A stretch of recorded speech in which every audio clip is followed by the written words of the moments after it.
Welcome to Finding the Frame. I'm Xander Meller, your host, and this is the show where we practice dialogos through discernment or discernment through dialogos. And this week I have on with me Mark Lefebvre.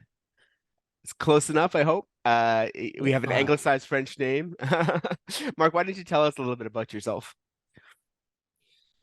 Sure. So I am a former New Englander living in South Carolina now. I moved out here about 6 years ago, and I ran into the work of Jordan Peterson and subsequently John Vervaeke and then Paul van der Klee right around the meaning crisis, and that's Yeah. been something that I've been focusing on ever since. Awesome. Okay, yeah. And I have a similar journey, but maybe a different inversion because I started out in the academia, um, in cognitive science. I started doing a degree in philosophy of the mind, and I was a big new atheist, right, in 2010, 2011. And the new atheist movement was one of the first things to fall to the woke, right? So I actually had Mhm. this sort of like I saw this political movement and the tribe I associated with not having the moral fortitude to stand up to it, to the infiltration and co-option. And at the same time, in my cognitive science research, I was studying things that were um, making showing me the limits of the foundation of my moral theory. So it put me in question. I had a crisis of faith in my atheism. Um, and a disillusionment with academia at the same time. So it's sent me on this journey. And when I was exploring in spiritualism, and I got into Buddhism and stuff, I was taking a Vervaekean path. I found Jordan Peterson, and I eventually came into Christianity, and I'm now trying to uh reintegrate and maybe build the bridge from the other side. So integrate that old science self with also my new religious self, and maybe help build a path for others or a bridge for others. Yeah, that makes sense. That's great. Yeah, and this actually strikes me as interesting because I remember meeting you. You were one of the characters that really struck out to me at the Thunder Bay conference, and the way you were talking and the positions you were. I heard you like just the conversations I sort of jump into and jump out of. The way you were talking, I sort of pictured you more in the Vanderklay camp, right? I sort of saw, okay, well, he seems to be sort of like some denomination of Protestant, and he's advocating for that foundation. But now, like looking at your videos and that, I see more in this Vervaeke perspective, and I don't know, like, so where are you? That are do you consider yourself an atheist or a religious person or somewhere in between?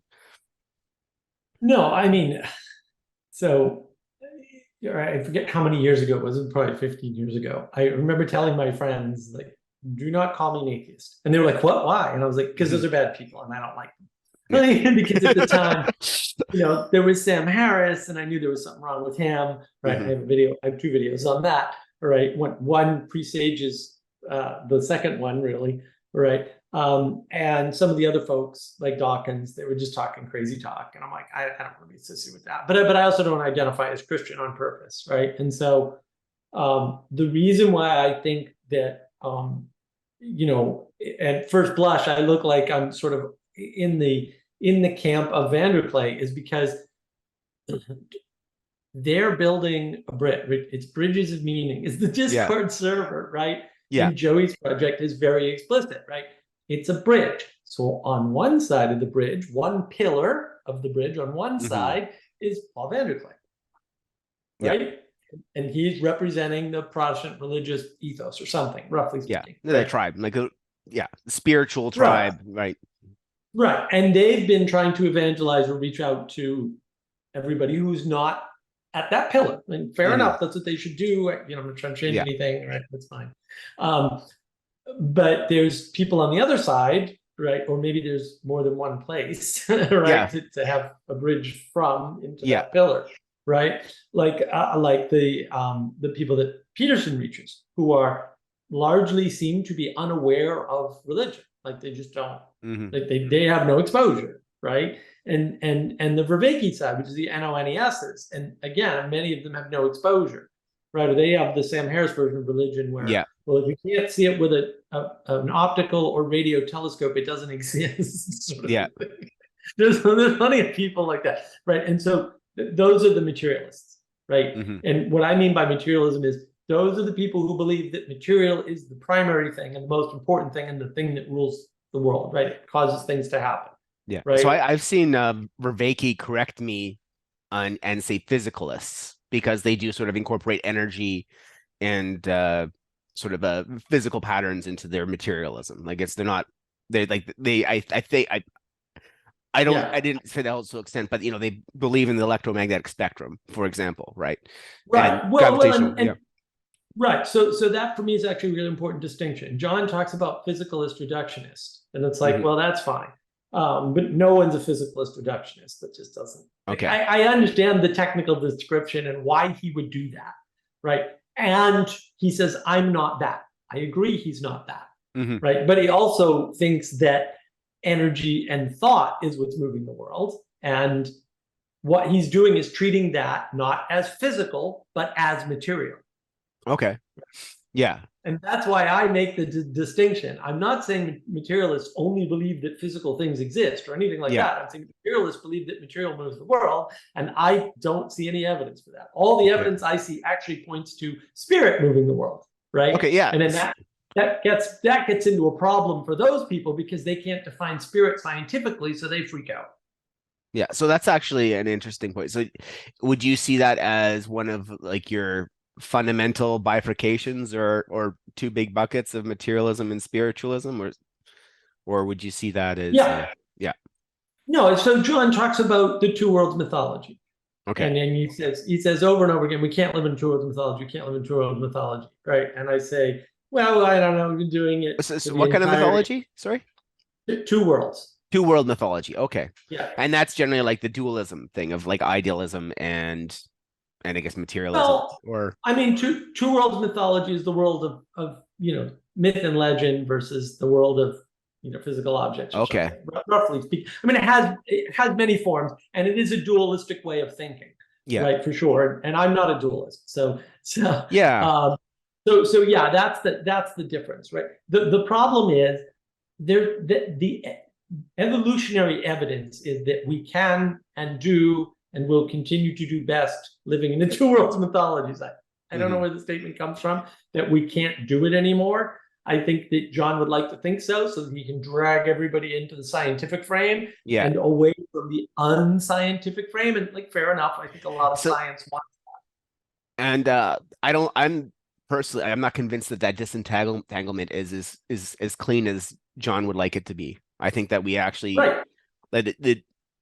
as soon as if you even accept objects, like if as sort of once we've made the world objective, we've already applied sort of the spiritual layer to it as well, right? So the spirit is actually spirit is permeating object. Like once once you have conceptualized the world to that degree, and you need to do it to have any sort of materialist understanding, you have already taken in a spiritualist understanding. And I think this is partly what blinds, I mean, if we can pick on Sam Harris a bit, blinds him to his biases, right? Because I mean, it's been very shocking. We see like how politically, I'm paraphrasing the statement he made, but he's like, I don't care if what was it? What's his name? Bo Biden or no? That's Hunter Biden. Hunter Biden had dead bodies and had dead bodies in his basement, right? Like we needed to get rid of Trump. Right. That's that sort of mentality. Like it reveals his that lack of religiosity, and it's sort of like the lack of the self filter that he couldn't perceive how other people would accept it or take that statement, right?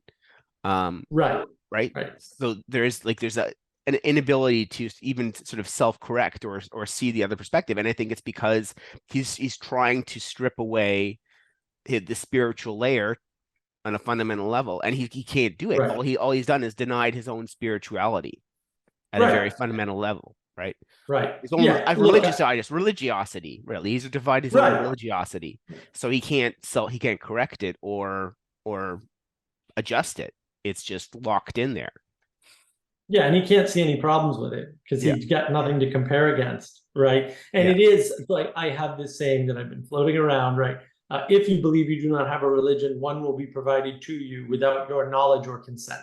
Oh, Like, in 100%. other words, I agree yeah, the it's same thing. inevitable, Yeah, I was right? talking Religion's to inevitable. yeah, I was just talking to Matt about this a couple of episodes ago. And I say like a really like my big reveal when coming out of the is like I realized like religion is like your operating system, right? And you can either pick one up off the shelf, right? Like Mhm. Linux or Mac OS or Microsoft, and none of them are going to be perfect. But starting from using one of those as a starting point and personalizing them is going to be put you in a much better place than trying to build your own from scratch, which is what the proposal is that the atheists or are giving us right now. Is like you don't need a religion off the off the shelf. You can build your own, and or you don't need one at all. You don't need one at all, right? Which is And absolutely Vervaeke, absurd.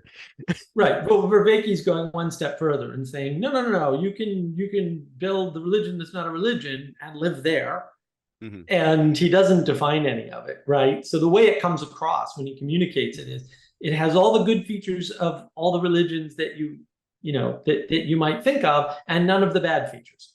And Yeah, that's just the way it gets communicated because of the way he talks about yeah, it, right? But he and hasn't defined anything. He and just I says this can exist. yeah, and exactly, and I don't think he necessarily accepts that there's trade-offs in any sort of in any position that you take, right? Which is one of the Yes. reasons why Yes. you need to there has to be this constant adjustment and regulation of your perspective. Right. Um, Right. and actually, like and sort of like bringing it back to those two world perspectives because that was actually something that like was a big reveal for me talking to Pajot, and he talked about the concentric and eccentric change, and that sort of realized, okay, yeah, no, that's two perspectives, and if I take that as a given, then I can have these, I have these two buckets I can put things, and I can see how it's a matter of perspective and where you are in the motion, where these things come up, right? Right. But and in that I see that Vervaeke is very much sort of stuck in one perspective, and he's terrified of taking the other perspective, which is why I think that like he identifies the meaning crisis, but I think that he can't see that the meaning crisis is also a being crisis or an um I want to say existential crisis. I don't know if that's identity crisis is better. Identity crisis, right? So you are actually because what you're not just when you lack meaning, you're not just um when we're trying to determine meaning. Actually, I'll do it that way. I'll do the positive sense. When we're resolving the meaning problem, we are also resolving our identity, like who we Yes. are. Um and so like who we are is very much related to what we do, and it's actual it's just The looking connections. at two ways of looking at the same problem, the two different perspectives on it. And I think that's one of the dangers of the materialist problem is they take as a given that they take your identity and your existence as a given, right? Yep. That it's not something that you actually have, like your conscious is actively participating in forming and maintaining, which I Mhm. think it is. Right. Right. Well, and I think that's the difference, right? And the reason, you might say, oh, well, Mark's a two worlds guy, and he says he's not a dualist. How's he going to resolve that? It's actually really easy. Um, there's two worlds, right? And reality is the thing that we as agents in the world, humans, knit together.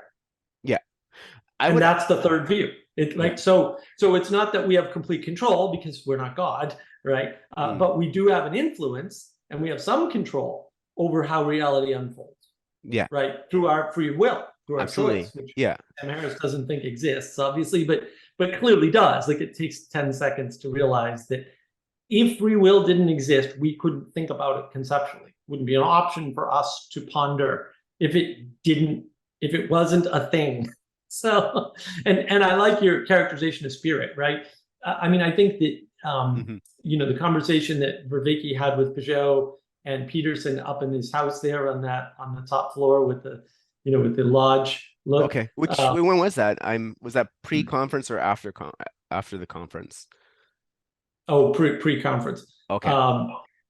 They were fighting over the science and nomological order and narrative order, and Peterson was making the point that science is embedded in narrative order, and John's saying no, that can't be true.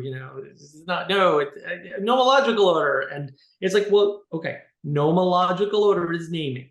Okay, you tell me how you're going to name something in a way that is going to allow you to survive in the world if you're not naming it according to a spirit. Yeah. I mean, I agree with you. It's an open question. Like, I'm not saying you can't, but I'd like to see you do it. And I mean, if we're still sort of doing this sort of criticism of Vervaeke, because I picked up from him, and I think it was a good observation, because I was sort of like studying up on it quickly on my drive up to Thunder Bay. His talk with Lex Friedman, he made the point, not Lex didn't, Vervaeke did, that science requires it works in well-defined domains, right? So you have to have a well-defined problem in order to use the scientific method on it, right? But the world that we deal with is primarily full of ill-defined problems, which makes, by definition, scientific method or science a specialized tool that's can be very fruitful and productive within its domain, but ultimately we have to learn science because it just doesn't come naturally to us, because what we our natural process is what I call discernment, right? Is this way of dealing, which is beautiful for dealing with ill-defined problems, because part of the process of discernment is finding the frame, is resolving the frame issue. And I argue that one of the primary tools we use to do that is opponent processing, which is mirrored in the dialectic or the dialogos, which is what Vervaeke stumbled upon, right? Yeah, I don't like the term opponent processing. I think that's a deep problem, because I think what we're doing is cooperative processing, right? Okay, well, it's like in a conversation, you don't want opponent processing. That's called a debate. In a conversation, you want cooperative processing, where you're both in a dialectic, trying to make the dialogos emerge, as John used to talk about a lot more often, right? Like, maybe dialogos will be here, maybe it won't, but we'll give it a shot, because we are both trying to transform our understanding to be greater than it was when we started. And a debate it doesn't have that aim. I'm not saying that can't happen. That can happen, but it doesn't have that aim. Whereas a good dialectic does have the aim of dialogos. And I think that's super important. And that's why I think it's cooperative. Right? Because that makes it more positively, influenced. I've made the exact sort of same observation, not quite in the same words, but I like the term opponent processing, because I bring it back to how Jordan Peterson talks about how cooperation requires competition, and competition requires cooperation. And he used the example of a hockey game, and I'm Canadian, so I'll take that example a little further. It's the opponent processing we're looking for, the dialogical component processing, is like a street hockey game, where the kids have to participate in the spirit of charity and fairness, in order for the game to be good that they want to participate in, but also to win the meta game, right? To make sure that they're going to be able to play a good game again tomorrow and in the future, right? So, Well, I've got a video about cooperation and competition, right? The two are interlinked. They're indistinguishable. And this is actually, and what you're talking about is I'll use the word adversarial, right? Because I think that that this process of what you're saying, of what we're talking about, is is the process of discernment. You need that charity, you need that love that creates the competition and cooperation, but there's also a desire to stop resolution of the world, to have discernment, and whenever there's a need or desire, then technology or psychotechnology emerges, so that there's tech tactics and systems in place to make things adversarial, and jam discernment, right? Stop us from resolving the picture or having meaningful conversations. And you see those techniques becoming more and more sophisticated, and even what I call anti-theological religions coming up, right? And that's what wokeism is, one of those anti-theological religions, where it's specifically designed to stop discernment of conversations which would resolve differences. Well, it has to. Yeah. I mean, I think that's where the opposition is, in how far to go and when to stop. That's where the opposition is. The reason why I don't like calling it opponent processing is because it's, the way John talks about it most of the time, it's an internal process. And I don't think we're fighting ourselves. I think that pieces of ourselves are negotiating with other pieces of ourselves. And I think that we can make that worse by talking about it as opposition. When the only real opposition is between us and our reciprocal narrowing versus our reciprocal opening. There's opposition there, right? You have to stop yourself from becoming addicted to things. And we fail to do that all the time, whether it's video games or porn or drugs or, alcohol, whatever it is, right? That's where there's some opponent processing going on, because you want more of whatever that is, because it's a dopamine thing, right? Pleasure receptors, oxytocin, however you want to talk about it, in the material world. But you very much need to keep an eye on that and put an end to that. Otherwise, you will fall into the reciprocal narrowing that Mark Lewis, talks about in terms of addiction, right? He relates those two rather directly. And I think that's actually correct. Okay. Yeah. That's actually an interesting way of putting it. Because I actually haven't really thought too much about how it relates to addiction, other than like just on the video game sort of side of it. I like, one of my concerns about the insidiousness of video games is that they're artificial meaning providers, right? That they actually give you this sense of meaning and productivity when nothing is actually produced or achieved in your life or in your world, right? And that's the most dangerous thing, because like the video games will be designed to have difficulty curves, and that which make them optimally interesting all the way through, where most problems in life, they have what I call a dopamine desert, right? That the hills of achievement of what you actually want to achieve are way down the road, and you're going to have to be the fool and have a lot of failure and struggle through this grim desert where there's not going to be much in the way of dopamine hits in order to get even into the foothills or the hinterlands of some sort of sense of success in this development of this meaningful skill or achievement or goal. Right. Well, and that is the struggle. The struggle is most of life is not supposed to be dopamine hits. Most of life is not supposed to be this ride where you're constantly stimulated. Most of life is supposed to be this ritual, this rote behavior, whether it's doing the dishes and then cleaning the kitchen and then doing the laundry, and it's supposed to be that. Right. And then the moments when a butterfly lands on your finger are supposed to be rare and fleeting, but also that allows them to be highly contrasted.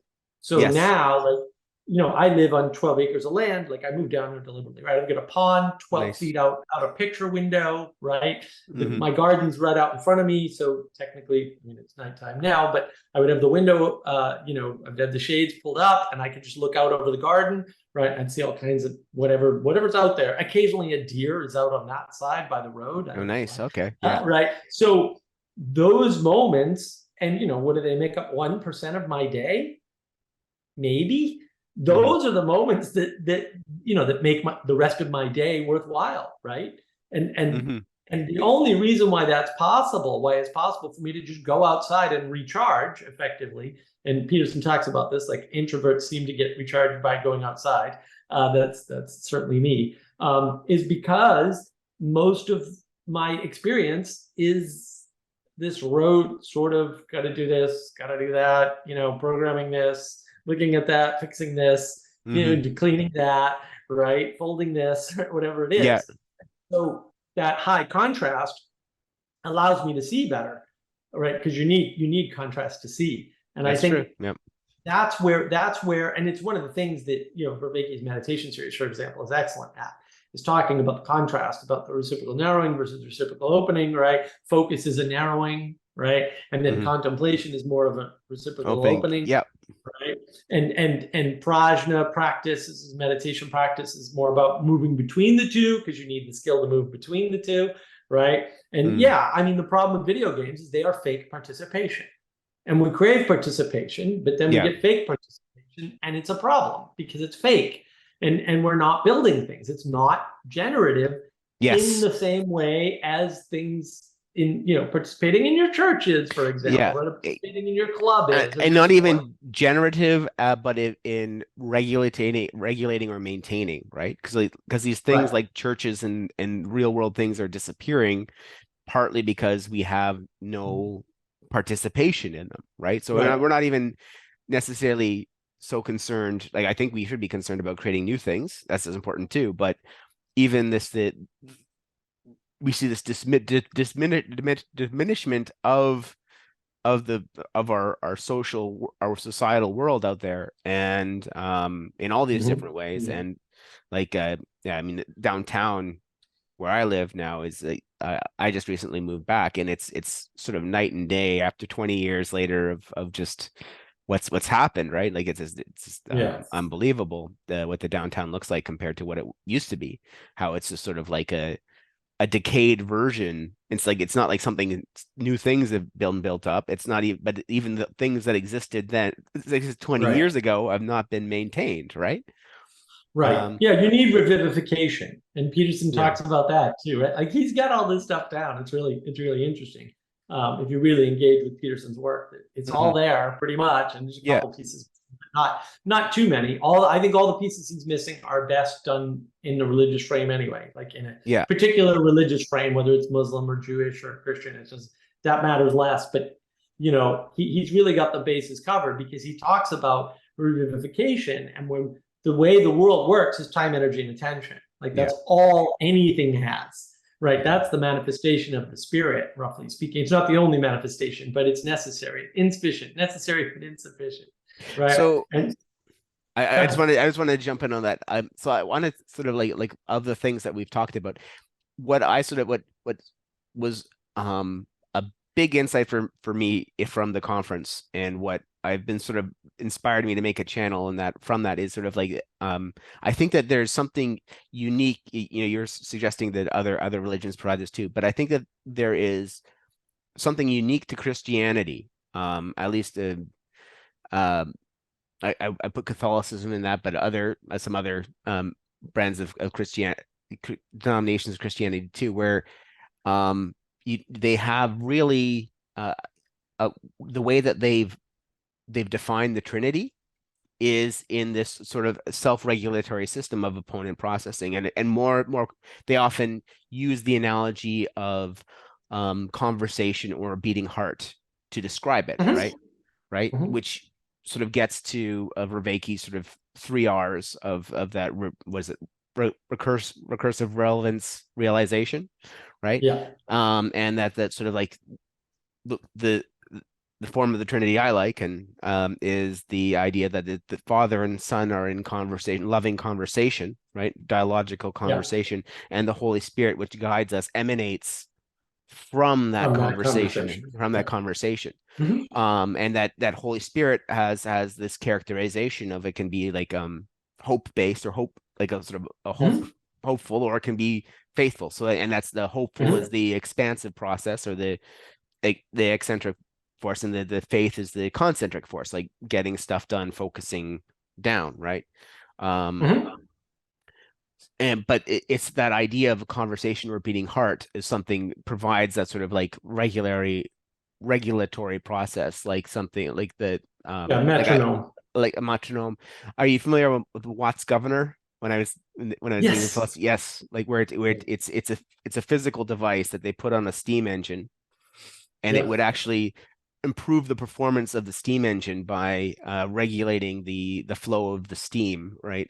Based on if there's too much or too little, and but it regulates the whole process and improves the whole effect of the engine. And I feel like, other religions certainly provide that, that was sort of the secret sauce of that Christianity provided the West is actually um, deifying that, right? So centralizing that sort of idea of that regulatory process, and you sort of see that in like if you read the Bible, you can sometimes look at Christ, and sometimes he's talking about I am the sword, and I'm here to I'm not here for peace, but to cause conflicts.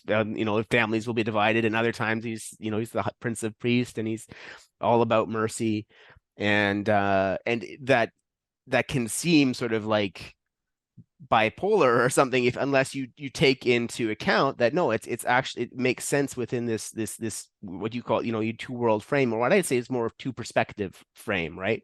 Of like you can be the target is discernment, the target is finding the good, the true, and the beautiful, or the resurrection, right?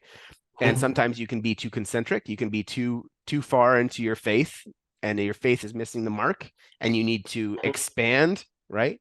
So that's the expansive motion, right? That's when you need a little mercy. But other times you can be so expansive that, as Carl Sagan once said, like, don't be so open-minded that your brain falls out, right? You can be too expansive in that regard too. Right. And then you need to have a little faith and have a little practice, and you actually have to find the zeal to get stuff done, and maybe say no to things, and not tolerate things that should not be tolerated, right? So then you need faith and zeal, right, to bring it that.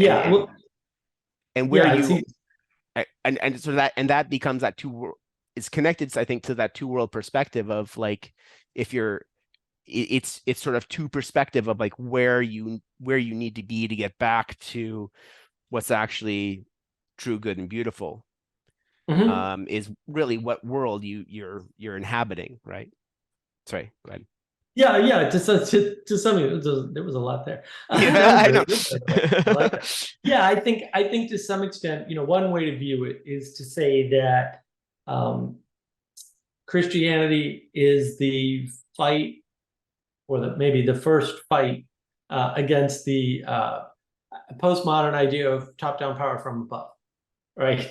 Because now it's a conversation. It's not the sun god Ra makes the right. That's the innovation. I'm here to fulfill the law, not to deny the law, but fulfill the law, and that's what Jesus does, right? Is he makes it into a conversation, right? You can pick up your mat on the Sabbath. That's not what the Sabbath law is about, right? Right. Yeah. So I think it's sort of like Christianity fights the earlier version of postmodern power from above narrative, which I kind of like that framing. So thank you for giving me that.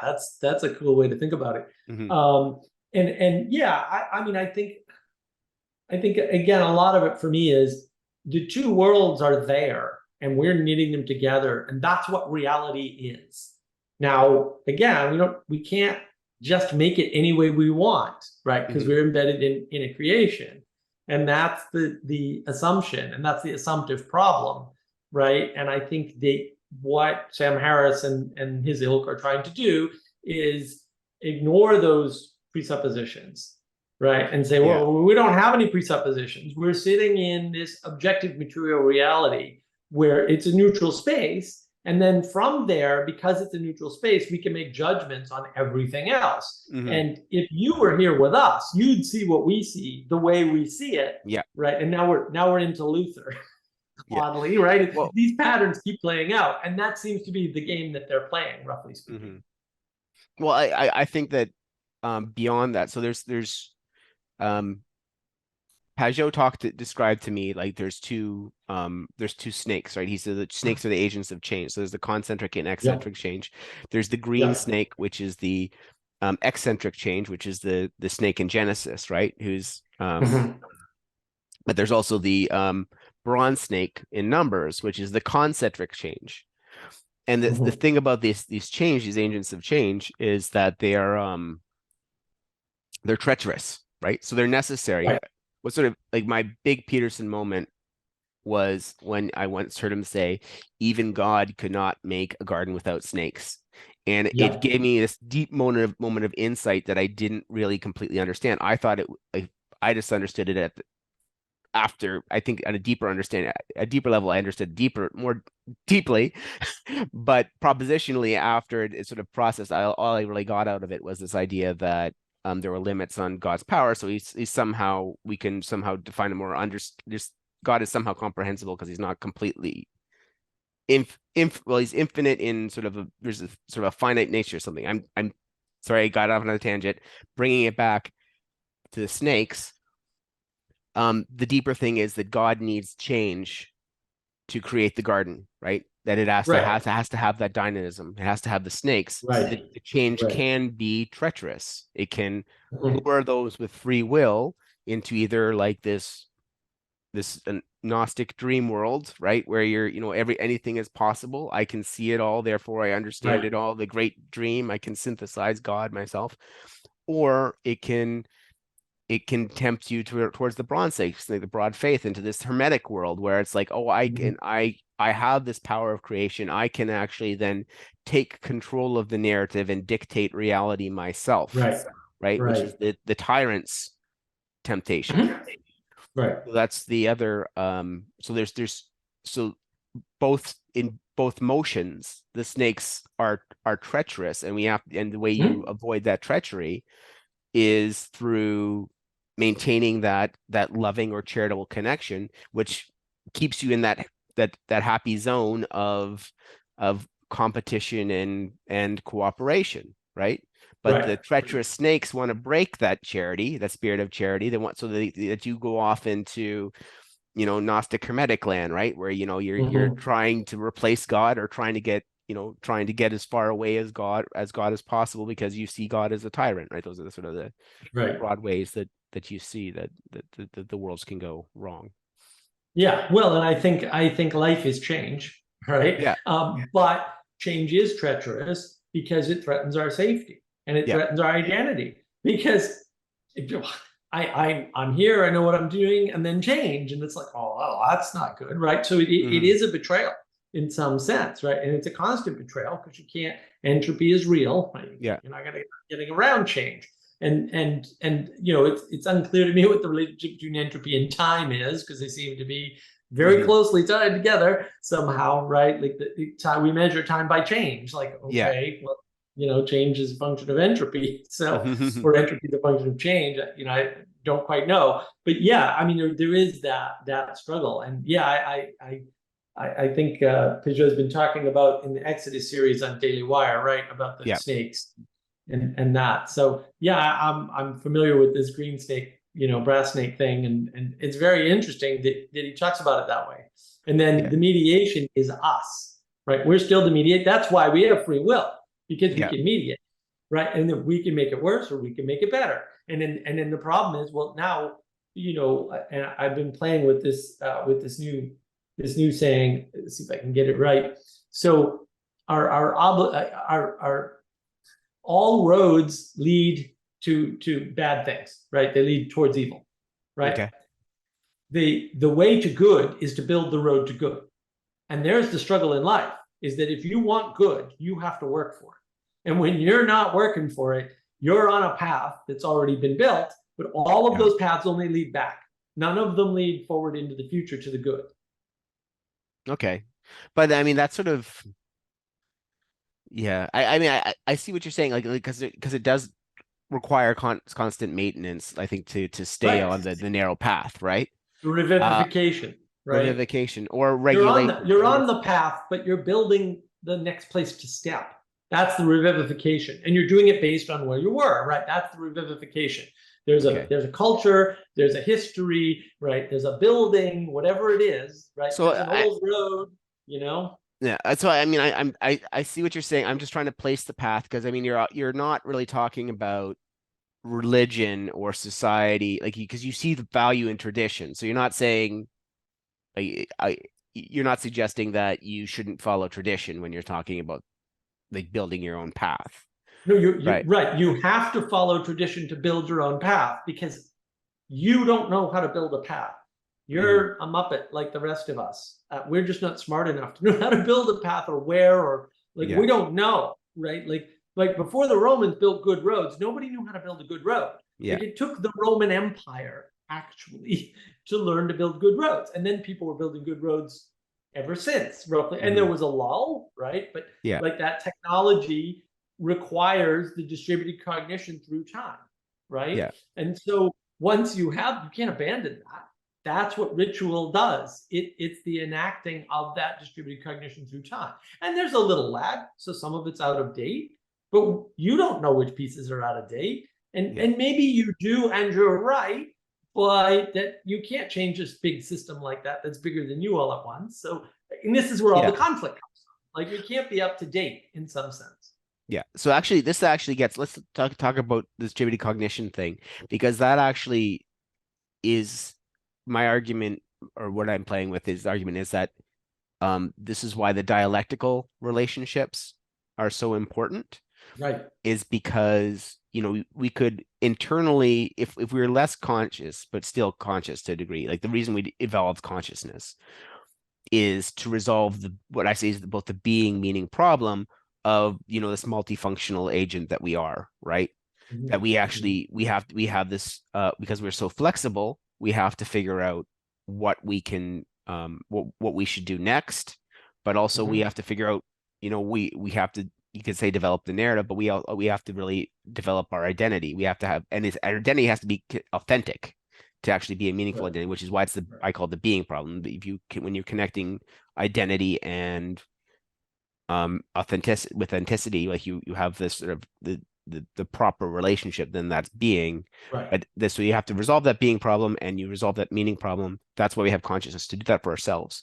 But we are conscious to the degree that we are, because we actually have the power, unique, I think, largely so far unique to humans, to build these cognitive, these agents of distributed cognition, and resolve the being meaning problem for these agents of distributed cognition through dialectical conversation, right? So I regulate my relationship. Well, right now I'm regulating my relationship with you through dialogical discernment. Like we are having this charitable conversation where we're listening to each other. So we have that element of there. So that's keeping us in this in the zone of cooperation and competition, and not going adversarial.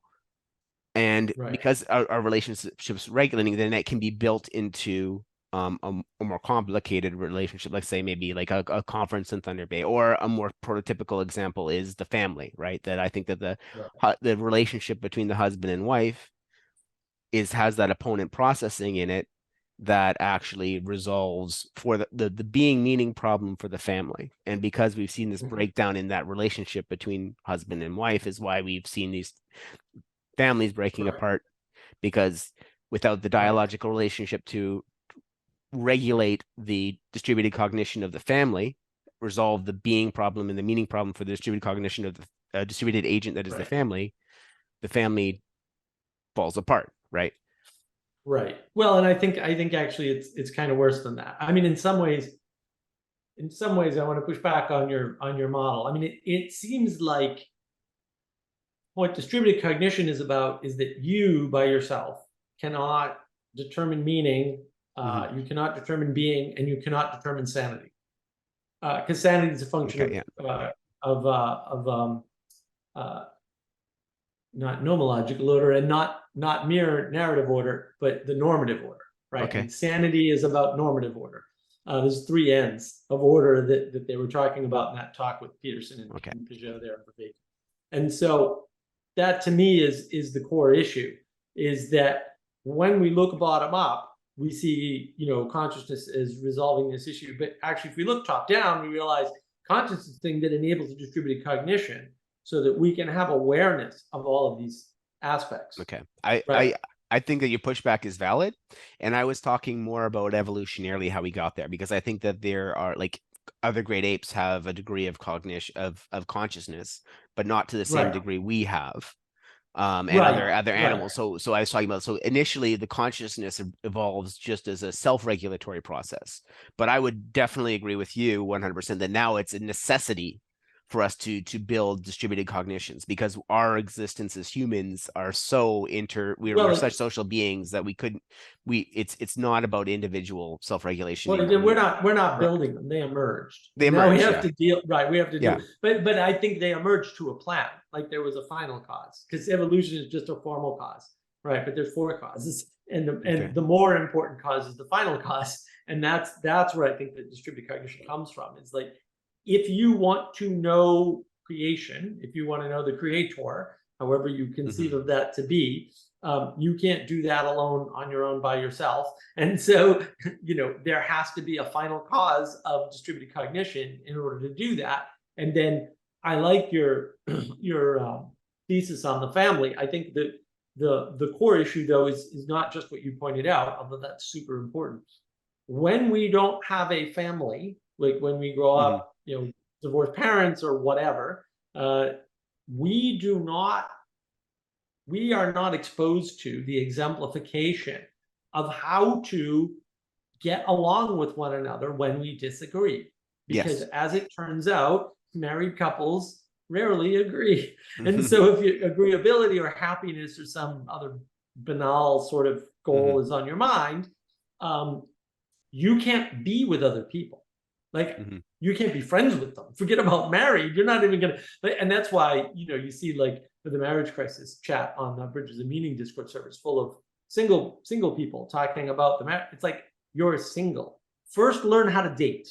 And then you can learn about the struggles of going the next step. Like, they're trying to jump steps, right? They're trying to, like, well, the marriage crisis is resolvable when a girl or a boy wants to marry me. It's like, no. First, you need to learn to date and be friends with them, because you can't be friends with them. Being married to them isn't going to work very well anyway. Yeah. Right. And it's that loss of skill. And I would call that skill intimacy. And that's why I talk about the intimacy crisis. I talked about it with Catherine, who put on the conference, right? I talked about it with Andrew with the Bangs on her channel too. And so I think you lose that skill due to a number of factors. But one of them is, if you didn't have a family where people were, able to have fights and get into raving fights and maybe throw things at each other or storm out and then still come back together, then you probably don't know how to do that. And the minute somebody transgresses, you're just going to drop them, because happiness, they impinged upon my sacred happiness. So now they're out. I'm not talking to them anymore. I agree with you 100%. I think that the intimacy crisis is that the jamming of discernment, right? Because you're saying it, you're still tying it to happiness, but I'm trying to say no. It's much. I'm not saying that. I'm not. Oh no, I don't it's not. It's not mere happiness. It's actually about these. You were talking about these agents of distributed cognition are necessary, for our existence, for our lives to have meaning and for us to develop authentic identities, right? Or to be sane, right? And to be sane, right? Or to do anything outside of ourselves that won't ultimately become nihilistic, right? But if you're losing intimacy, you're losing the ability to cooperate with people, which means you're cutting yourself off from distributed cognition. Yes. And now, everybody suffers. The world suffers, and you suffer.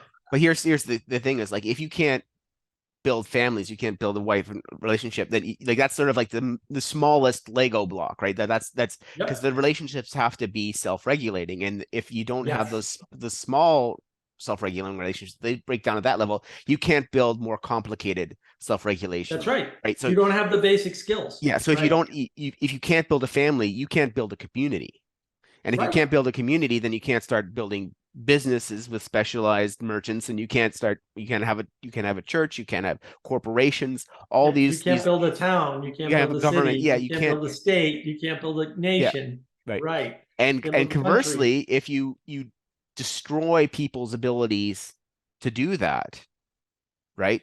Like you start and you attack at the family level, you instead of going through the process of Christian formation of conscience, so that actually gets us more to develop these intimate relationships, right?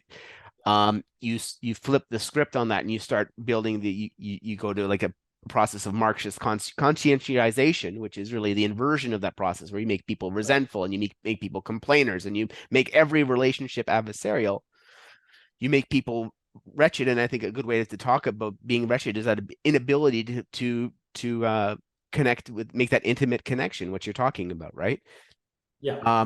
You then you basically just stop the discernment, not just on all those levels of the hierarchy of being, and the whole thing just falls apart like the Tower of Babel, right? And I think like the Tower of Babel, like talking about people speaking in tongues and languages, I always talk about 1 Corinthians 13, I think is about opponent processing, where where Paul talks about the relationships of hope, faith, and love or charity.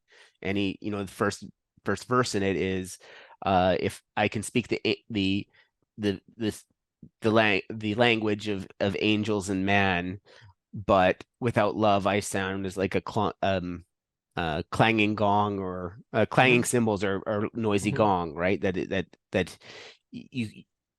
the language doesn't work unless you have the spirit of charity engaged in it. And if you break down people's ability to do that opponent processing, then it's as if the Tower of Babel, everyone is speaking in tongues. Everyone's a noisy gong or a clanging cymbal. They can't understand each other. The whole complex society falls apart. And I think that's the warning there, right? Is this that the intimacy crisis breaks. We can't discern anymore. We can't self-regulate. We can't discern. Well, because we can't discern very much on our own. And we don't, like, we've been told, like, we've just been, to some extent, told a lie. Like, we've been told that our capacity to do things as single entities in the world, which we call individuals, which I believe does not exist, is way, like, several orders of magnitude greater than what it is. Like, we're not rational. That's almost nobody is ever rational about anything, according to the science. Like, there's real good, actual good science on this. Rationality is so expensive to your brain that you almost never do it. You're working from patterns 90% of your life. Yeah, that's why there's the focus on patterns in your channel. Yeah, that's why I focus on navigating patterns. I mean, and I mean, most of my channel is, really about fixing Tower of Babel. Ultimately, it's cultural cognitive grammar, right? Because when John said that, it really resonated with me. I said, we got to fix this problem first. We got to, because otherwise we won't be able to communicate anymore. Yeah. So would you consider, like, that sort of, when we recognize or isolate useful patterns, would you sort of see that as the development of a heuristic, or related to heuristics? I think that it leads to that. But the question is, and the real problem is, what heuristics are you, because there's some self-reinforcing problems here, right? What heuristics are you finding in the world? Well, if you're playing video games, I can tell you what heuristics you're finding. But those heuristics don't work when you're not playing video games. Yeah. Because video games are a poor simulation of tiny real-world patterns, right? Yes. So, like, the video game, you see these people, right? They're going out and they're like, I'm going to go take a picture with a bear. What? Like, what would ever give you the concept that that is a valid thing to do? Do you not understand what bears can do to people? And that you don't know what is the bear having a good day or a bad day?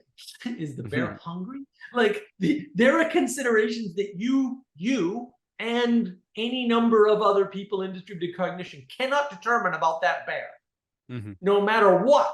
So the idea that you would get anywhere near a bear in the wild under any circumstances, to me, is completely insane.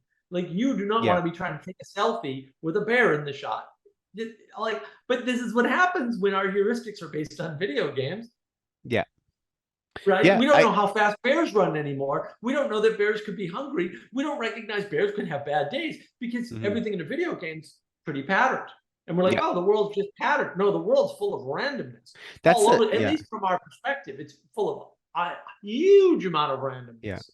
I think a bigger problem with it is the difficulty curve, right? Is that there's, like, we were talking about the dopamine hits, and that you become unprepared for that dopamine, dopamine deserts you're going to encounter in life, right? Because in video games, they intoxicate you with these these nice difficulty curves where there's always, they're always stringing you along with the right level of interest.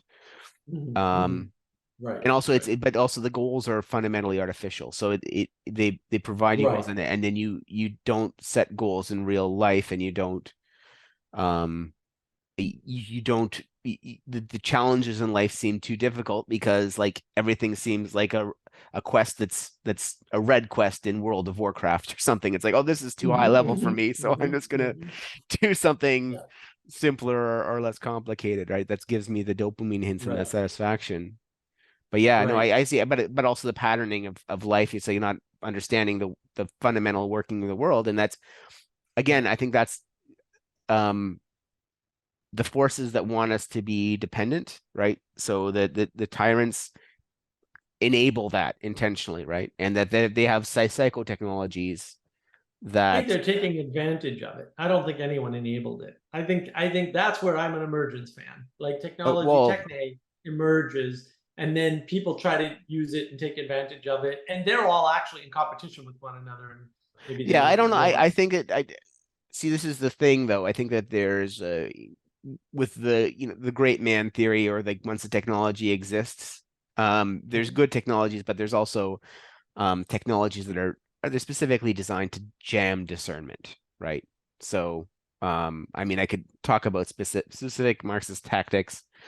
And I use more the word Marxism. I don't think Marx really invented anything new, except it was a new No. it was an emergent exploitation of what arose from the Enlightenment, right? So I think that, and the Enlightenment, the way I describe that is that the birth of the Enlightenment left wounds, right? That it's like anything impactful, it Mhm. has good consequences and negative consequences, right? Well, Right. Right. and especially anything that massively um Sure. Sure. impactful. So there are wounds that were left by the environment, that the Enlightenment, that allowed certain bad patterns of thinking and that to be exploited and develop in a society, and created a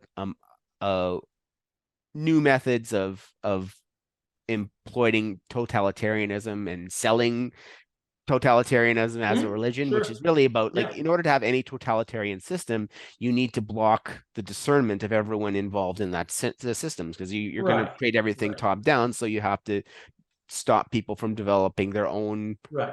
self-regulating relationships, because you want to be the external regulator of everything. You want to centralize everything. You want to be the Right. external regulator of everything, right?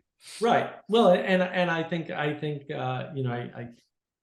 try to point this out to people who bring this sort of thing up. Like I think that Hitler and Stalin did that. They were geniuses. They knew what to do. Yeah, Block the church because that gives you ethical discernment. Like that's yeah, where all of your ethical discernment comes from, is from your yes. religion. So Hmm. you block the church, and now ethics and morality is something that you can't see very clearly. You lose all contrast with Yeah. it. Oh, and And there's then right, and then it's and even then worse in they our can society do now, I bad things. think. Yeah. And they knew that. Like they were Hmm. geniuses. They saw this quite clearly. They're like, oh, look at these morons. Look what they're doing. They're using this science of government garbage. Government's not a science. You can't Yeah. science government, right? And so we'll take over the science of government, this social, this socialism stuff, and we'll use it to put ourselves in power. And that's very Yeah. much what they did, right? And they knew, in the case of Stalin, Hitler replaced the religion with occultism, but Stalin just said the churches can't talk and you can't spread the word. And as long as you Hmm. don't do that, I won't crush you. And they were like, okay, okay, Yeah. right? And then you get weird effects like, you could only have like 4 Torahs in a household in Russia. This Yeah. is in the 80s, right? And if you had any more than that, you were going to the gulag for real. Hmm. Like they treated it a lot like we treat marijuana in the U.S. or used to treat Yeah. marijuana in the U.S. But where it was, if you have a certain amount, you're fine. But if you have more than that, you're going to jail. And and Hmm. and that's that's interesting to think that Russia had similar rules, like a similar sort Yeah. of like quantity based sort of danger amount. But that was I limiting the influence of the church. I would actually see that, like, that we have a similar regulation and limiting of the church going on today, right? Where Oh, big time. churches, yeah, where churches aren't allowed to do a lot of their spiritual functions, right? Because they have to That's right. defer to the ex the expert, the psychologists and that, right? So you can't, so churches have no role in addressing mental illness anymore, right? So if Right. you're anxious or depressed, the church can't say anything about that, right? Right. Right. Right. Well, and charity too. And like they Charity, yeah, changed a bunch charity, of laws in the yeah, US under George W. Bush, ironically enough. He made some big mistakes. yeah, They changed a bunch of the way things work. But also look, the church, as in the administrative body of the church, we'll say the actual individual churches, also ceded that ground, yeah, right? absolutely. They didn't know their And they place. shouldn't have done that. They should Yeah, have kept charity and said government cannot do charity. That yeah, is not their proper role. Welfare is not the thing. We'll keep that, right? yeah, And they didn't. In South Carolina, all the hospitals were run by religious orders, and now none of them are. And I yeah. think, well, there you go. There's the meaning crisis right there, Hmm. because you can't pay people to care, but you can pay caring people. And that asymmetry is really important to understand, because that Hmm. means you can't take, you know, a monetary system, capitalist or socialist or anything. The socialist systems Yeah. were way worse with medical care, and make a good medical system, because medical system is based on the spirit of charity, the Yes. spirit of caring. And Yeah. so you can't make it money first, because money doesn't have a way to care. It doesn't have a spirit of charity. Yeah. And It can enable those things, yeah, but and it this doesn't is, have it. and I sort of was like, I'm a pretty sort of hard-nosed analytical person in most of my life. So like I had to wrestle with that whole idea of God as love. But now I sort of see how integral charity is to the whole thing. But a key thing to that is that charity and love are not an emotion. They're not an emotion. They're a Right, relationship, right? right. Right. And that's why this whole idea of like these what's it, effective altruism, have you heard about that movement at all? It's something Yes, Sam that Harris is being, garbage. yes, that garbage. Yeah. That is so, it's like that is doomed to failure, because it by its nature is sort of trying to takes out the love, it takes out the charity, which is that intimate, like you said, the intimate knowledge of the people you're trying to help. So you're actually doing things that will help them, and not just sort of blithely give or try and hector or dictate, right? You're actually sort of like, because they could need either. Sometimes someone, honestly, like if you love someone, you have a charitable relationship with them, you'll know that if what they need right now is a helping hand, maybe a little more cash, or maybe they need a kick in the pants. It's Right. probably Yeah. one or the other, and maybe probably in most cases a little bit of both. But you're not And going to be and a able to hug. give, and a hug, and a hug, and a hug, yes, and a hug, And a hug. and a hug. But they're going to need, but Well, they're gonna need you're time, going to need energy, to and connect to attention. them. Yeah, you're going to need to connect with them to understand Right. where they Right. are, and how to bring them out of that, right? To bring them where they Right. want to be and where they need to be, right? Right. Well, and I would say that something like charity is not a relationship in and of itself, but it's a quality of a relationship.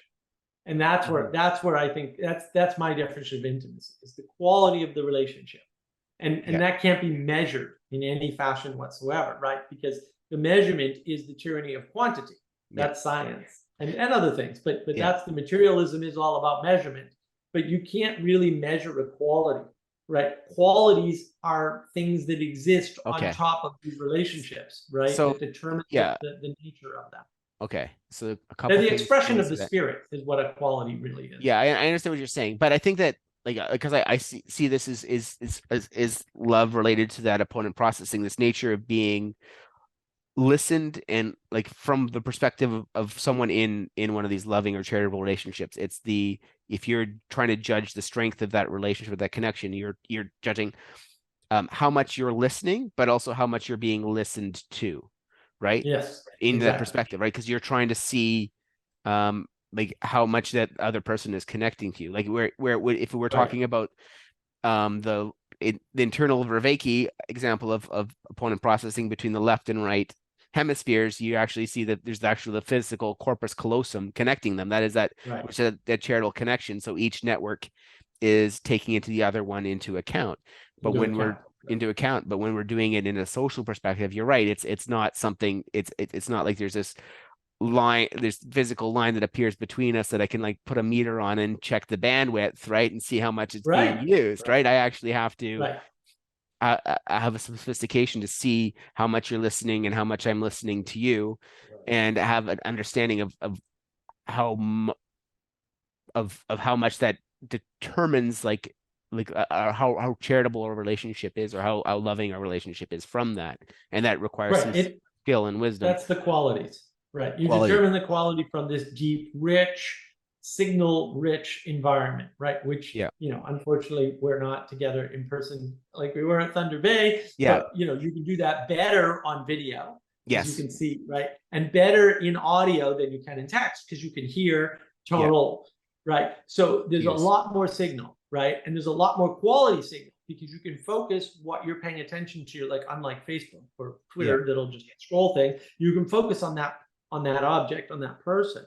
And this is the kind of the difference between the objective worldview, right? Mm-hmm. Where you have this neutral space, and the subjective, which is subject, it's subject in both ways, right? So I am subjecting you to my ideas by speaking them, right? Yeah. And you're subjecting me to your ideas by speaking them. Yeah. So we're both subject to one another.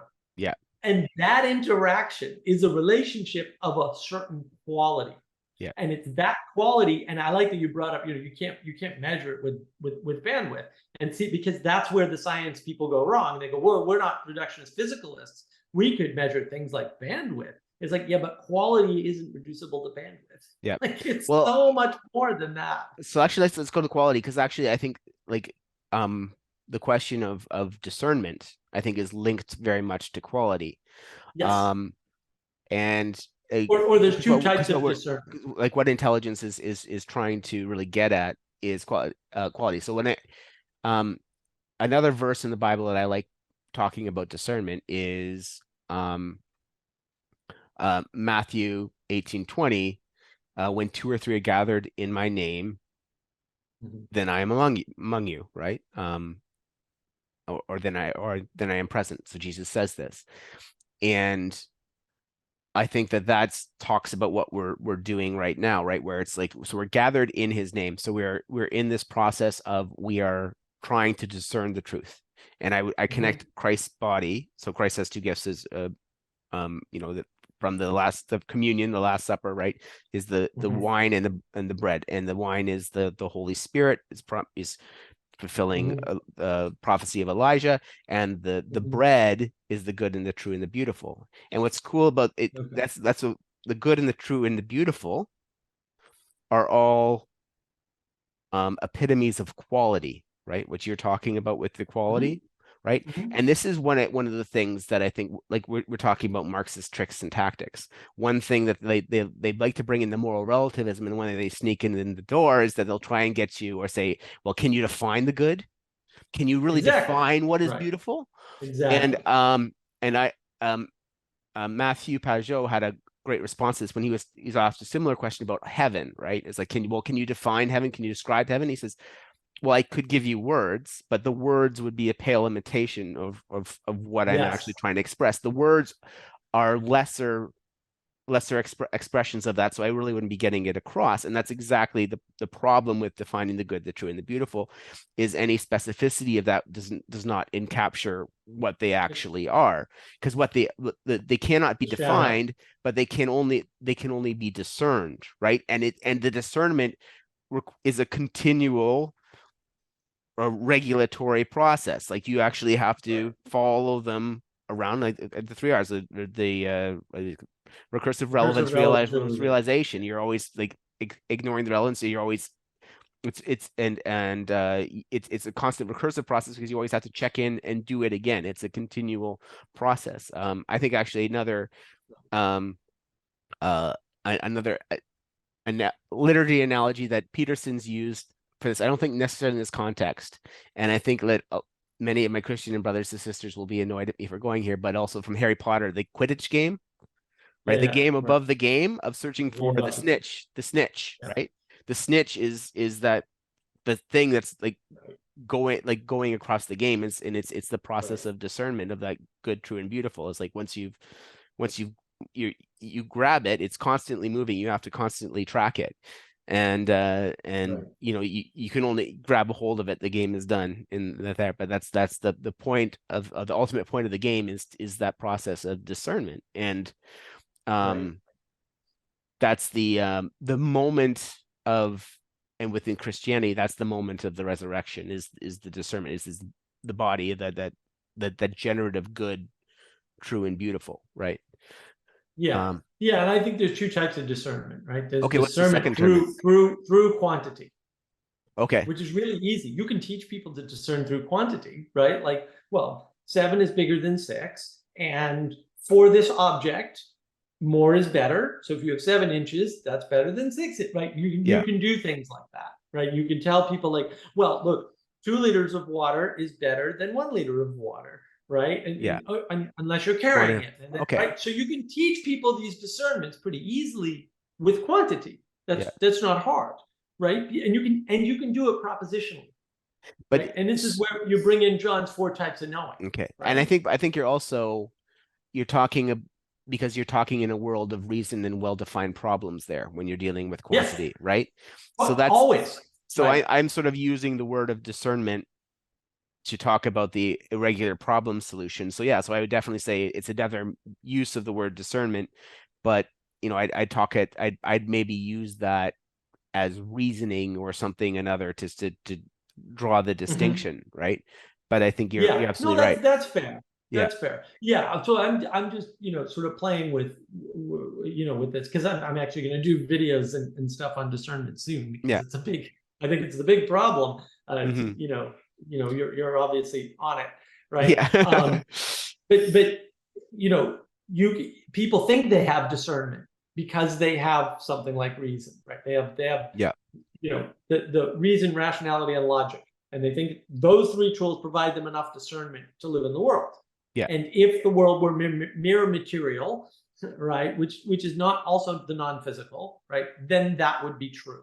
I don't know. But the world Yeah. is not mere material Yeah. because it doesn't only have quantities, it also has qualities. And qualities can't be got at through logic, reason, and rationality.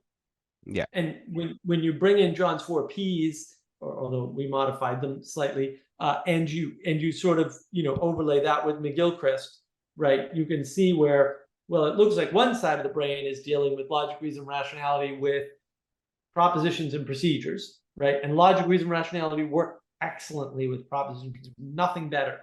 But then the other side of the brain, we don't use perspectival, right? We use participatory, right? Your participation in the world, and then the poetic. Yeah. And then how do you navigate your participation in the world? Well, hopefully you don't do this when you meet somebody. You say, hello, my name is, right? That's no good, right? You meet different people different ways in different contexts. That's all poetics. And that's why that's talked about in poetry, right? And so your participation is best done through poetics, not through this, through qualities, not through quantity. You can't say, well, if I'm in a bar with 10 people, I now know how to introduce myself to that. That doesn't make any sense, right? And it's nice. You can't say, well, the procedure at a conference, right? Because there is a procedure at a conference, right? But you know what? You walk into the door of the Urban Abbey, like I did at Thunder Bay on Thursday night, right? And the first thing that happens to you is someone goes, Mark, I know you. And my brain went, panic. Who is this person? Because I'm very used to meeting people that I met online in person. Like that's not a problem. What I didn't understand, and it didn't take long for me to figure it out, but because I did it in the moment, was I have a YouTube channel. There's a bunch of people I've never interacted with at all who know me through the YouTube channel and Yeah. know me from my appearances on, Paul The Vanderklay and parasocial relationship. right. And so there's this asymmetrical relationship. And now it's like all my procedures for how to meet people at a conference, if I had any at all, are useless to me. They're done. They fail me. There's no way to, what do I do with this person? It's like, yeah. Then he said, hi, I'm Eric. And I'm like, hi, Eric. Nice to meet you. I think there were at least 3 Erics at the conference that I met. That's the dynamism though, like the shifting, like I say, right, of the problem has now moved. So what right. So what's good, true, and beautiful, like what's the good way to navigate a conference has changed, which is why the the self-regulation is moved. Exactly. And I would argue, at Thunder Bay, one of the things was it wasn't a conference in the way, because I've been to many conferences, in the way that I'm used to. It wasn't any resemblance to any conference I've ever been to. And I've been to tons of different types of conferences, right? And the reason why is because the procedures weren't working, because it had a spirit, it had a quality, and that quality was manifest in everything. Like there was that divine feminine spirit. Not only did Catherine sort of put it on and organize it and get everything prepared, but Scotland's wife was running around doing all these things in the background, just gluing together things that, it wasn't apparent were ever going to be problems. And a lot of them, I saw like problems almost manifest, and then something would happen and she'd take care of something, or Catherine would take care of something, or, Eamon would step in, or Scott would step in, right? Like all of this stuff happened, and that was due to their attention not on the conference, right? Not on the little game, the conference game, but on the larger snitch, right? And I think that, when we're talking about that on the Vervaeke server, on the Awakening from the Meaning Crisis Discord server, we're talking about second order effects, right? And so you can't worry about sort of some of the first order effects. You have to pay attention to the second order effects when they're things like the true, the good, and the beautiful. And then they may seem to go horribly wrong, right? But then ultimately you turn out winning the game, because maybe you're losing one game, but the larger game gets accomplished. So that's actually one of my sort of heuristics of dealing with people now, is like if I'm going to have a conversation, I want to have this regulatory discerning conversation. Like I guess ideally I'd want them to believe in Christ, and we can use this Christian frame, but I'm like, okay, as a placeholder, instead, do you believe in the good, the true, and the beautiful? Can we actually sort of, is there something out there that we can aim at, that it's not just a confrontation of wills or a power, right? This is like where you're trying to win, or I'm trying to win, which is the Marxist frame, right? Because they deny, and this is why I say that they deny Christ, or they deny the good, the true, and the beautiful. Like they're conspiring to conceal it, because they want to maintain the bad faith and the false hopes. The bad faith top-down power from above. Right. They're very top-down power from above, and therefore, and because they've stripped it away, they stripped everything away, the true, the good, the beautiful, the idea of virtues and values. Right now, any individual can occupy that space, even though that's an absurd idea. Because again, it requires distributed cognition, or something so big that it created it all, which would be God. Right. Well, what happens if systems with the degradation, right?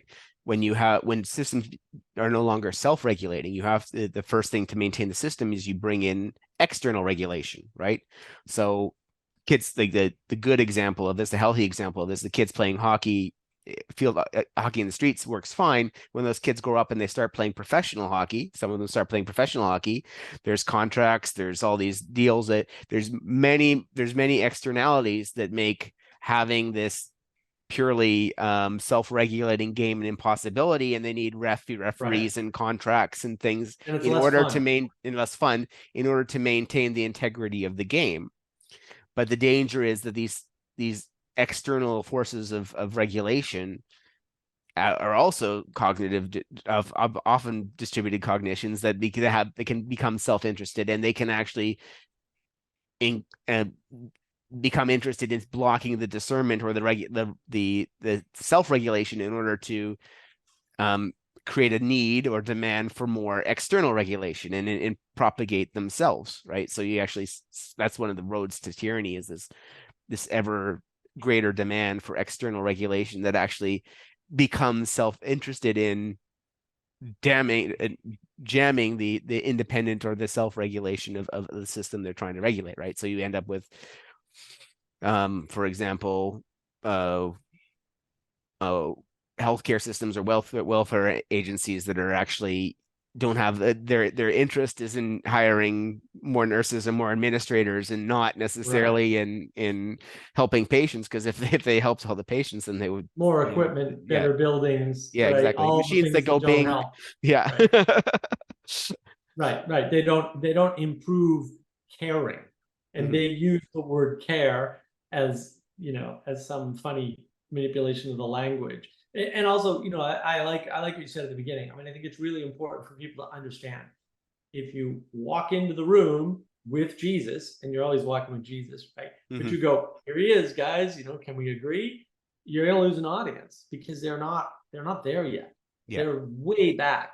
Like, they're so they don't understand the fundamental concepts. I mean, I think in some sense, like the postmoderns were really just railing against the idea of creation, that there are constraints that you were born into, like as the result of being born. Like, and there's nothing That's you can do the about ultimate Gnostic dream, right? Is that the that. idea Yeah. of what they see those constraints and responsibilities as a prison, and they see God as the Yep. jailer, right? So they Exactly. want to destroy all So of they this. reject all of it. Yeah, they want to. Well, they want to escape it, right? They want there to be no responsibility for any no consequences in life, right? No responsibility. Exactly. You No can take any trade-offs. action. You can take the selfie with the bear, and nothing bad will happen. Exactly. That's the world that they want, right? Any Right. impulse or path, you and that's they have a very different idea of freedom than the Christian notion of freedom, right? Where it's Yes. like Right. um the notion of freedom of what what's his name they call it forget it, one of the postmodernists, I'm escaping it now, but he had like this idea of libidinal freedom, right? um damn, it's bothering me. I see his face. One of the French postmodernists, Foucault or Foucault. Derrida? It was Foucault. It was Foucault. It was Foucault. Yeah, a little bit no freedom, but it's basically the freedom to follow pathos, right? The freedom to follow your Mhm. passions, like whatever Right. desire, Right. whether and go through all the seven deadly sins there, right? Whatever you do, is freedom Mhm. is being able to be a glutton without consequence, right? Or freedom Exactly. is being able to follow lust to any sort of perverse desire Right. without Right. consequence. But that's not the notion of Christian freedom. Is more along the Jocko Willink discipline equals freedom, right? Right. Right. Where it's and that's I think was what the freedom that like the truckers in Canada and that were looking for. Is like they didn't want to like freedom to live their life with abandon. They wanted freedom to do their jobs and provide for their families, right? They actually wanted Right. to work and Right. participate in the systems. They wanted freedom to follow their conscience, and They freedom want to freedom to follow make was the decisions, to make the right? decisions. To But to to choose the trade-offs. And what we've done is we've divided freedom into freedom from yeah, and freedom to. And it's like, no, those yeah, two are connected, and you can't disambiguate them at yeah. all, and to any useful effect. It's I, not purposeful. I don't think that it's that rational. Like I think it's freedom to follow conscience and freedom to Mhm. follow versus freedom to follow passions or pathos, right? Yeah. Right. Oh, agreed. Yeah, Agreed. yeah, and Yeah, that's conscience what is it something leads we to. we need to bring back is the development of Yes. conscience, right? Is actually that to say is like no, you're not born with a good conscience. You have to go into this process Right. of conscience formation, right? You actually have to develop Right. a conscience that regulates, that brings your passions under the governance of the logos, which is Christ, right? Mhm. Right. Yeah. Yeah. And that's the Rousseauian idea, right? That, oh, if not for society, we'd be perfect. It's like, No, society is yeah. us, though, Well, right? And that's the where the evil that's one of the most evil statements one could say, right? Is right, ultimately what exactly. Rousseau say is that like it's because you're and that's what and Foucault is basically echoing him, right? Is Yeah. Yeah. that's where it came from, is this idea is like, oh no, it's like, it's society is the force that is stopping us from being free. It's like no, that's completely wrong. It's Yeah. It's yeah, totally backwards, yeah. right? And it is that spirit of being alone in the world and being in charge of all the material, and Well, not having to worry about the constraints from above, yeah, right? Because those are the things that you're blaming for the trade-offs, even though yeah. that's also not But true, even right? There are trade-offs in physicality. and it even going back for like so yeah, so and this is why I was saying like it's older than Marx. Marx is just that, and you're talking about the emergence, like this evil has been with us since the beginning, right? And it Yeah. just finds new ways of forming and Yeah. um Yeah. the snakes always squirm under the heel of Mary or Saint Michael, right? Like they always sort of find a Right. way to wiggle out. wriggle out if the tension goes away.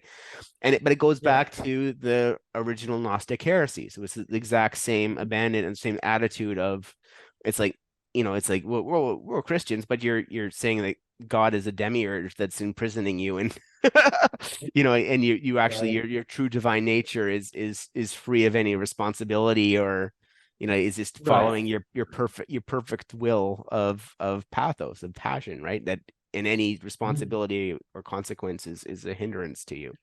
No, it's not. Right.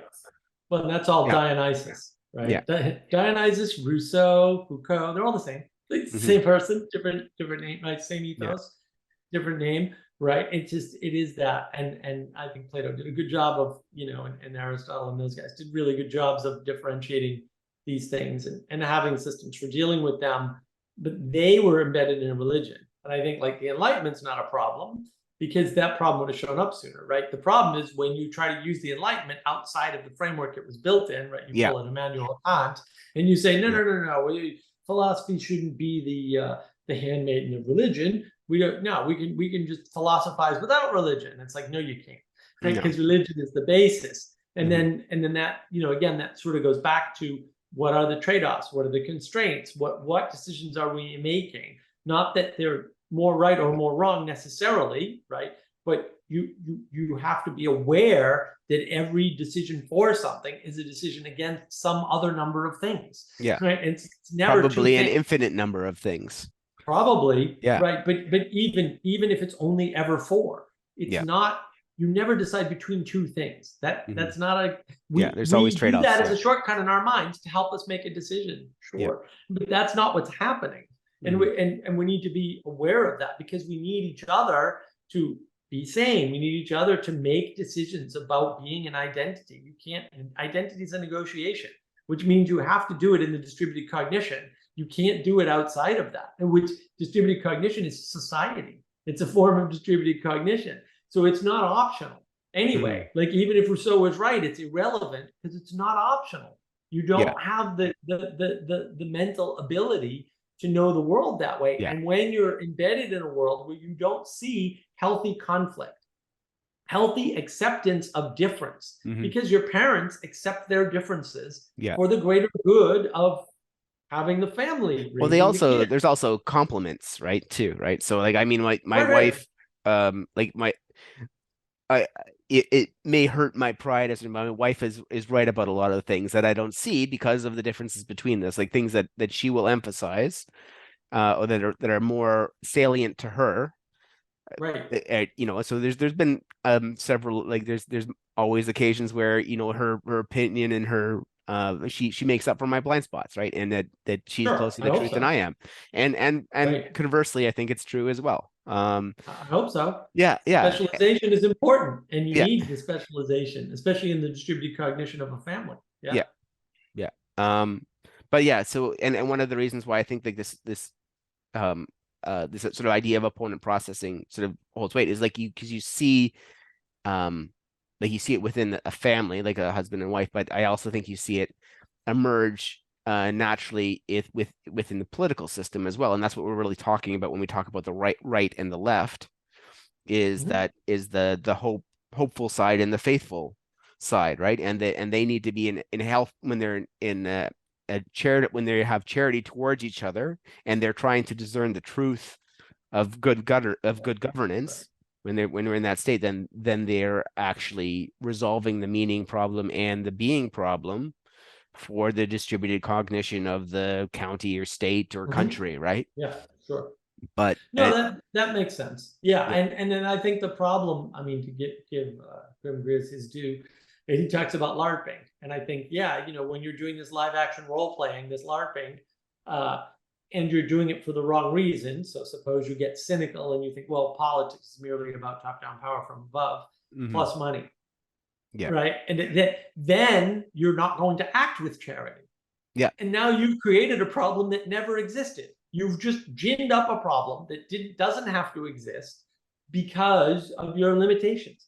And your limitation is in understanding something like charity. And maybe that comes from being a kid of divorced parents, right? Maybe it comes from seeing a horrible relationship or whatever. Like it could come from any number of places.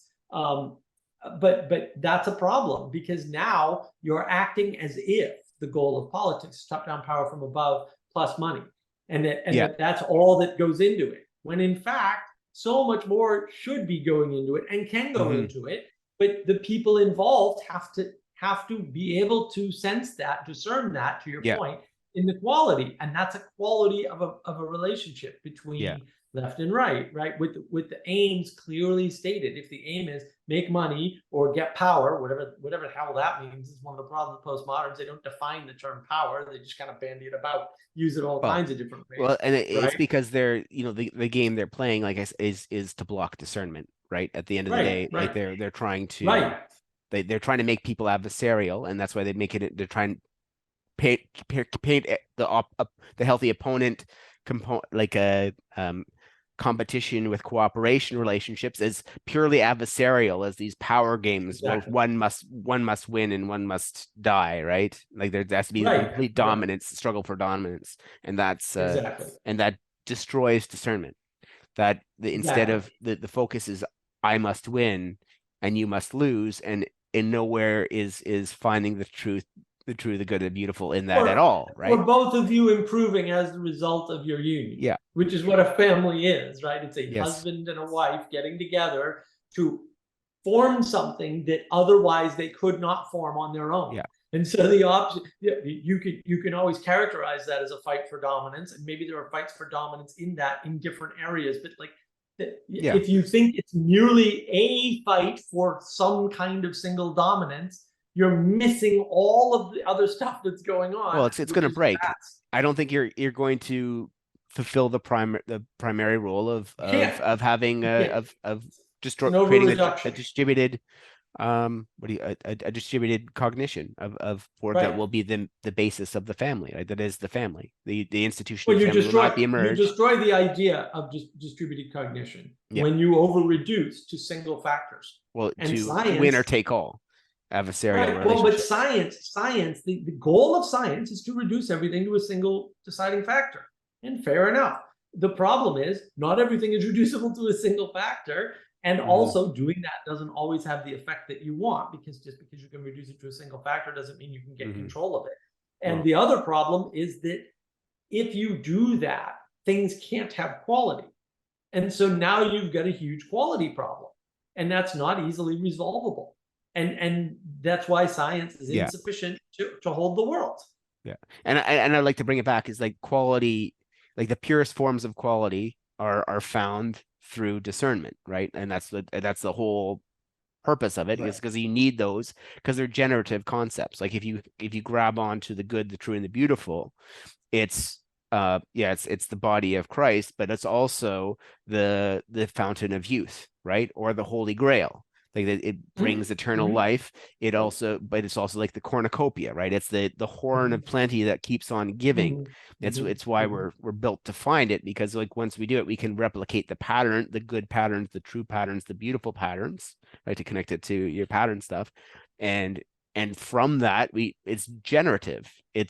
We get more out of it than we put into it, which is in a universe of entropy. That's a really great thing to be able to find, because it's like an eddy of an eddy of life that it can only exist in these small portions in a universe that's moving towards disorder, right?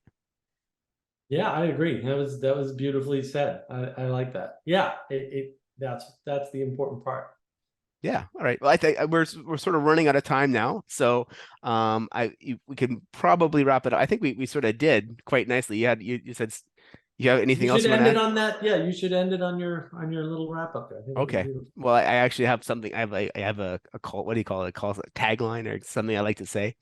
At the end of every episode, first is residuum revertitur, and the second thing is Viva Cristo Rey. Thank you very much for your time, Mark. It's been a pleasure having you. Thank you. The pleasure was mine.